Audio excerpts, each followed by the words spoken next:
I was a prisoner for a really long time, and I've never been arrested. And I don't know what it is about us that somebody's life absolutely has to fall apart before anybody takes notice.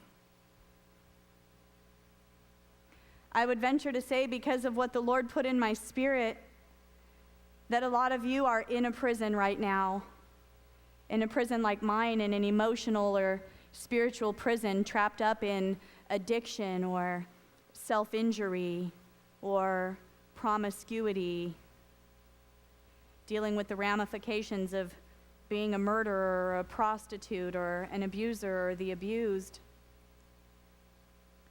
I don't think I'll get a lot into my mestimony. I think I'd rather share with you a little bit about the testimony. I spent a lot of years in recovery, and imagine the freedom when God said that I could just be recovered.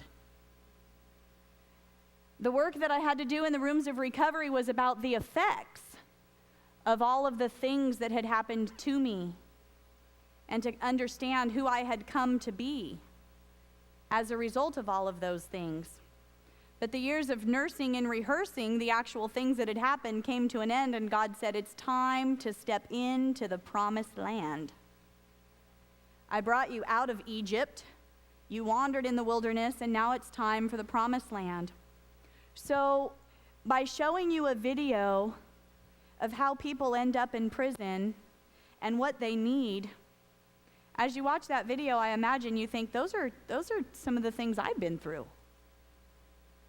Or those are some of the things that my mom's been through, and my mom or my dad, my brother, my sister, my aunt, my uncle are doing time right now, and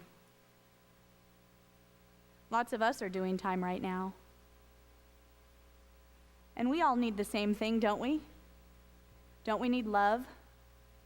Now, the Bible says that love shows itself in action. You know, does anybody notice when the young lady drops down to 75 pounds? Does anybody notice when she's wearing long sleeves every day and it's 100 degrees outside? Does anybody notice when the woman at church shows up ready to die? Truly. Sitting in church trying to feel something, and the only thing that she can think is, I really don't want to live.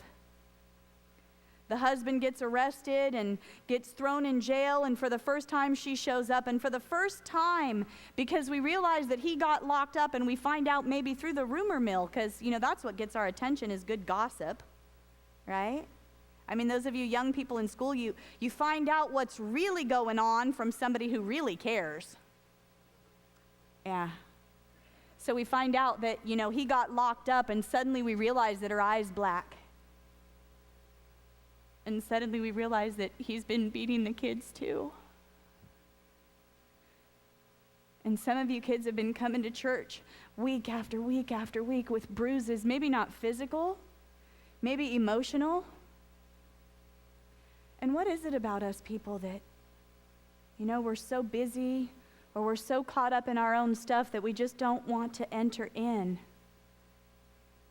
And that would take a commitment, wouldn't it? Seriously. I mean, when we say, how are you? We hope that your answer will be fine, because I really only have about 3 minutes. I'm pretty busy. So please don't let me know that, you know, there's like some serious stuff going on in your home, because it might actually require something of me.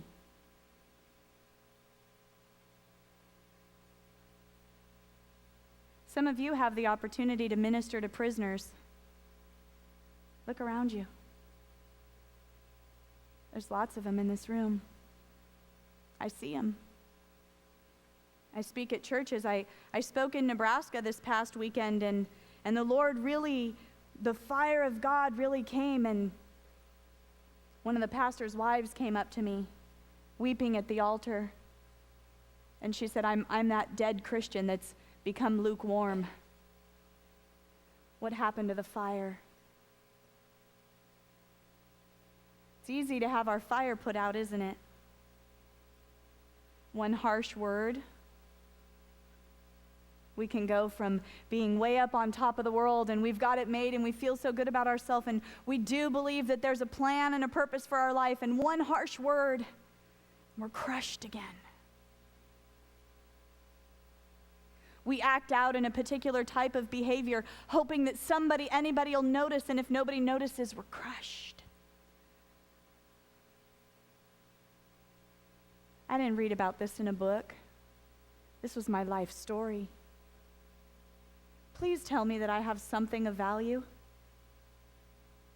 Please tell me that at the end of the day, trying to kill myself just to get somebody to notice how bad I'm hurting, please somebody notice.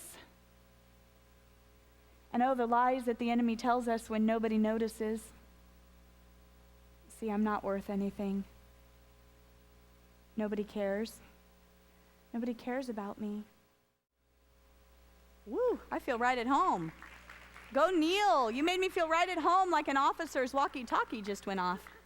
If I pull this in alarm sounds, y'all really know I'm famous for pulling my body alarm. You know, it's kind of become like a spiritual mark of mine that, they say I sound the alarm when I come.